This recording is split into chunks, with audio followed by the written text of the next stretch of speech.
እጅግ ተጠባቂ ውድድር ቀኑ ደርሶ ሊካሄድ ነው። ዝነኛ የሆነውና የፕላቲኒየም ደረጃ የተሰጠው የቦስተን ማራቶን ኢትዮጵያውያን አትሌቶች በሴቶችና በወንዶች ወርቅ እንደሚያመጡ ከወዲሁ እየተጠበቀ ነው። በዚህ ውድድር የሚሳተፉት ኢትዮጵያውያን እውቅ አትሌቶች እነማን ናቸው? ወርቅ እንደሚያመጡ ቅድመ ግምት ያገኙ አትሌቶችስ የትኞቹ ናቸው? ይሄን አጓጊ ውድድር የሚተላለፍበት ጣቢያና ሰዓትን ጨምሮ ስለ ውድድሩ አሁን የተሰሙ መረጃዎች አጋራችኋለሁ። በሌላ መረጃ ደግሞ በፓሪስ ኦሎምፒክ ለወርቅና ለብር የተፋለሙት ሲፈን ሀሰን እና ትዕግስት ዳግም በለንደን ሊፋለሙ ነው። እጅግ በከፍተኛ ጉጉት ማን ያሸንፍ ይሆን በሚል እየተጠበቀ ባለው በዚህ ውድድር ትውልደ ኢትዮጵያዊቷ ሲፈንና ትዕግስት ዳግም ያገናኘ ታላቅ ውድድር በመሆኑ አጓጊነቱ ከፍ አድርጎታል። በሌላ መረጃ ደግሞ በዚህ በለንደን ማራቶን ስትጠበቅ የነበረችው ባለ ሪከርዱ አትሌት እንደማትሳተፍ ታውቋል። ይህቺ ባለ ሪከርድ ጀግና አትሌት ማነች? በምን ምክንያት ነው ከውድድሩ ውጭ የሆነችው የሚለው ጉዳይ አጋራችኋለሁ። ሰላም፣ እንዴት ናችሁ? ለቻናላችን አዲስ ከሆናችሁ ትኩስ የሆኑ የስፖርት መረጃዎችን በፍጥነት እንዲደርሷችሁ ቻናላችንን ላይክ፣ ሰብስክራይብ በማድረግ ቤተሰብ የሆኑ መረጃዎቻችንን ላይክ፣ ሼር እና ሰብስክራይብ ያድርጉ። ወደ መጀመሪያ መረጃችን ስናልፍ ከተጀመረ 128 ዓመታትን ያስቆጠረውና የፕላቲኒየም ደረጃ የተሰጠው የቦስተን ማራቶን ቀኑ ደርሶ ሊደረግ ነው። በሁለቱም ጾታዎች የኢትዮጵያና ኬንያውያን አትሌቶች ፉክክር በከፍተኛ ደረጃ ይጠበቃል። በፈረንጆቹ አቆጣጠር በየዓመቱ በሚያዝያ ወር 3ኛ እሁድ የሚካሄደው የቦስተን ማራቶን ዘንድሮም የዓለማችን ስመጥር አትሌቶች ይፋለሙበታል። ቦስተን በመጪው መስከረም ወር በጃፓን ቶኪዮ ለሚካሄደው የዓለም ሻምፒዮና ሚኒማ ከሚያዝባቸው ውድድሮች አንዱ መሆኑም የሚታወቅ ነው። በዓለም የአትሌቲክስ የፕላቲኒየም ደረጃ የተሰጠው ማራቶን በወንዶች የባለፈው ዓመት አሸናፊ ሲሳይ ለማ የአሸናፊነት ቅድሚያ ግምት አግኝተዋል። በዓለም የማራቶን ታሪክ አራተኛው ፈጣን ሰዓት ባለቤት አትሌት ሲሳይ ለማ ኬንያውያን አትሌቶች ጠንካራ ፉክክር ይጠብቋልም ተብሏል። የ2023 ላይ በቫሌንሺያ ማራቶን የገባበት 2 ሰዓት ከ01 ደቂቃ ከ48 ሰከንድ የዓለም አራተኛው ፈጣን ሰዓትም ሆኗል። ሲሳይ ለማ ከውድድሩ በፊት ከዓለም አትሌቲክስ ጋር በነበረው ቆይታ የቦስተን ማራቶን በድጋሚ ለማሸነፍ ብርቱ ፉክክር እንደሚገጥመኝ ባውቅም ለውድድሩ ግን በሚገባ ተዘጋጅቻለሁ ብሏል። በ2024 የፓሪስ ኦሎምፒክ የኢትዮጵያ የማራቶን ቡድን አባል የነበረው አትሌቱ ባጋጠመው ጉዳት ምክንያት እድሉን ለታምራት ቶላ በመስጠት ኢትዮጵያ ብቸኛ የወርቅ ሜዳሊያ እንድታገኝ ማድረጉም የሚታወቅ ነው። ሃይማኖት አለው፣ ሌሊሳ ዴሲሳ እንዲሁም ደግሞ አሰፋ ቦኪ ሌሎች በቦስተን ማራቶን የሚሳተፉ ወንድ ኢትዮጵያውያን አትሌቶች ናቸው። በዚሁ 129ኛው የቦስተን ማራቶን በወንዶች ርቀቱን ከ2 ሰዓት ከ05 ደቂቃ በታች የገቡ 8 አትሌቶች መሳተፋቸው ውድድሩን እንዲጠበቅ አድርጎታል።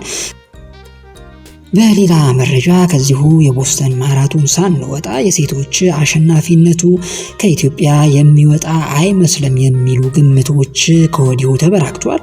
የ2022 የለንደን ማራቶን አሸናፊዋ የዓለም ዘርፍ የኋላው ቀዳሚዋ ግምት ያገኘች አትሌት ናት። እንዲሁም ደግሞ የ2022 ሃምበርግና የባለፈው ዓመት የአምስተርዳም ማራቶን አሸናፊዋ የዓለም ዘርፍ በቦስተን ማራቶን የምትጠበቅ ኢትዮጵያዊት አትሌት ናት። የዓለም ዘርፍ 2 ሰዓት ከ16 ደቂቃ ከ52 ሴኮንድ ይዛ ከአማኔ በሪሶ በመቀጠል ከቦስተን ተሳታፊዎች ሁለተኛ ፈጣን ሰዓት ያላት አትሌትም ናት። የቡዳፔስቱ የዓለም ሻምፒዮና አሸናፊዋ አማኔ በሪሶ ሌላዋ የምትጠበቅ አትሌት ናት። አማኔ በ2022 የቫሌንሺያ ማራቶን ያስመዘገበችው 2 ሰዓት ከ14 ደቂቃ ከ58 ሴኮንድ የዓለማችን የምንጊዜውም ሶስተኛ እንዲሁም ደግሞ ከቦስተን ተሳታፊዎች ቀዳሚዋ አድርጓታል። ያለፉት 2 የቦስተን ማራቶን ያሸነፈችው ሄለን ኦብሪ በሌላው ተጠባቂ አትሌት ነች። በትራክ ውድድሮች ነክሳ ፊቷን ወደ ማራቶን ካዞረችን በኋላ ስኬታማ ጊዜን እያሳለፈች የምትገኘው ኦብሪ ቦስተን ላይ ሃትሪክ ለመስራት የምትሮጥም አትሌት ናት። ራህማቱሳና ቡዜ ድሪባንም ጨምሮ አንጋፋ ኤድና ኪፕላጋት እንዲሁም አሜሪካዊቷ ኬይራ ዲአማቶ ሌሎች ቦስተን ላይ የሚሮጡ አትሌቶች ናቸው። የ2023 እና የ2022 የቦስተን ማራቶን አሸናፊው ኬንያዊው ኢቫንስ ቺቤት ቀዳሚው ነው። የማራቶን ስፔሻሊስት እየተባለ የሚጠራው ቺቤት ቦስተን ላይ ሃትሪክ ለመስራት የሚጠበቅ አትሌትም ነው። የኒውዮርክ፣ የቦስተን፣ የቫሌንሺያ እና እንዲሁም ደግሞ የቦነስ አይረስ ማራቶን አሸናፊው ቺቤት ከቦስተን ተሳታፊዎች 3ኛ ፈጣን ሰዓት ያለው አትሌት ነው። የቺካጎ ማራቶን አሸናፊው ጆን ኮሪ እና ዳንኤል ማቴኮ ከኬንያ እንዲሁም የቡዳፔስቱ የዓለም ሻምፒዮና አሸናፊው ቪክቶር ኪፕላጋንት ከኡጋንዳ የሲሳይ ለማ ዋነኛ ተፎካካሪ እንደሚሆኑ ከወዲሁ ተጠብቋል። የመጀመሪያ ማራቶኑን የሚሮጠው የ5000 ሜትር አሸናፊ የዓለም ሻምፒዮና ቀዳሚ አሸናፊ የሆነው ኢትዮጵያዊ ሙክታር ኢድሪስም እንዲሁም የ2024ቱን የበርሊን ማራቶን በሶስተኝነት ሲያጠናቅቅ 2 ሰዓት ከ03 ደቂቃ ከ31 ሴኮንድ ያስመዘገበው ሃይማኖት አለው ቦስተን 2 ጊዜ ያሸነፈው ሌሊሳ ዴቢሳም ብሎም የበርሊን ማራቶንን በሁለተኛ ያጠናቀቀው ሳይቤሪያን ኮቱን ሌሎች ቦስተን ላይ የሚጠበቁ ትልልቅ አትሌቶች ናቸው። በሌላ መረጃ ደግሞ ተጠባቂው 45ኛው የለንደን ማራቶን የፊታችን አፕሪል 27 በልዩ ድምቀት ይካሄዳል። ከ56000 በላይ ሰዎች ይሳተፉበታል ተብሎ በሚጠበቀውና በኖቬምበር ወር በኒውዮርክ ማራቶን ተይዞ የነበረውን ሪከርድ ይሰብራል ተብሎ የሚጠበቀው የለንደን ማራቶን የማራቶኑ በወንድና በሴቶች ሪከርድና የተሻለ ሰዓት ያላቸው የዓለማችን ምርጥ አትሌቶች የሚሳተፉበት መሆኑ ከወዲሁ ተጠባቂ እንዲሆን አድርጎታል። አሁን የወጡ ካሉ መረጃዎችን ለመረዳት እንደተቻለው በውድድሩ ለአሸናፊነት ከፍተኛ ግምት የተሰጣቸው 2 አትሌቶች ከውድድር ውጪ መሆናቸውም ተረጋግጧል። የለንደን ማራቶን አዘጋጆች ይፋ እንዳደረጉት ዘገባ ከሆነ የ31 ዓመቷ የዓለም የሴቶች ማራቶን ባለ ሪከርዷ እንዲሁም ደግሞ የ3 ጊዜ የቺካጎ የ1 ጊዜ የዓለም ሻምፒዮናዋና በለንደን ማራቶን ለአሸናፊነት ከፍተኛ ግምት የተሰጣት ኬንያዊቷ ሩት ቺፕኬቲቼች ውድድሩ ሊጀመር ከሳምንት ያልበለጠ ጊዜ የቀረው ከውድድሩ ውጪ መሆኗ ይፋ አድርጓል። ከዓለም የሪከርድ ባለቤቷ ሩት በተጨማሪ የአምና የለንደን ማራቶን አሸናፊዋ የኒውዮርክ የቦስተን እና እንዲሁም ደግሞ የለንደን ማራቶን አሸናፊዋ ከሳምንት በኋላ በሚካሄደው ማራቶን ላይ በተመሳሳይ ለአሸናፊነት ግምት የተሰጣት የ31 ዓመቷ ሌላኛዋ ኬንያዊትም በመጨረሻ ሰዓት ከውድድር ውጪ መሆናቸው ተረጋግጧል። ሁለቱም በይፋ ባይገለጹም ከጉዳት ጋር በተያያዘ እንደሆነ መረጃው ጨምረው ገልጿል።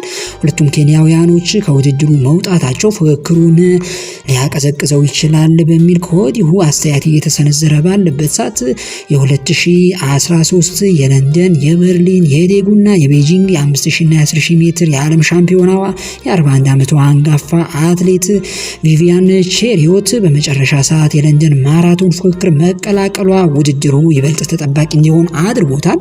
በዚሁ በተጠባቂው የለንደን ማራቶን የፓሪስ ኦሎምፒክ የውድድር ሜዳሊያ አሸናፊዋ ትውልደ ኢትዮጵያዊቷ ሲፋን ሐሰንና የብር ሜዳሊያ አሸናፊዋ የኢትዮጵያዊቷ ትዕግስት አሰፋ እንዲሁም ደግሞ ኬንያዊቷ ጆክሊን ቺፕኮጉስኪ፣ ኢትዮጵያዊቷ መገርቱ አለሙና ሌላኛዋ የኢትዮጵያዊት ሄቨን ኃይሉ 45ኛው የለንደን ማራቶን ለማሸነፍ የሚፎካከሩ ተጠባቂ አትሌቶች ናቸው። የለንደን ማራቶን በይፋ ከተጀመረበት እንደ አውሮፓውያን አቆጣጠር ከ1981 ጀምሮ ከ1.3 ሚሊዮን በላይ ተሳታፊዎች ውድድራቸውን ማጠናቀቃቸው ሲታወቅ የፊታችን አፕሪል 27 ማለትም ቀጣይ ሳምንት ውድድሩ ሲካሄድ በታሪክ ለመጀመሪያ ጊዜ 56000 አትሌቶች በማስሮጥ በተሳታፊዎች ብዛት አዲስ ሪከርድ ይመዘገባል ተብሎ ይጠበቃል። በመጀመሪያ መረጃችን እንደገለጽ ነው ቦስተን የሚካሄደው የማራቶን ውድድር እሁድ ማለዳ ላይ እንደሚካሄድም ታውቋል። መልካም ጊዜ ይሁንላችሁ። ለአሁኑ ጊዜ የያዝናቸው መረጃዎች እነዚህን ይመስሉ ነበር።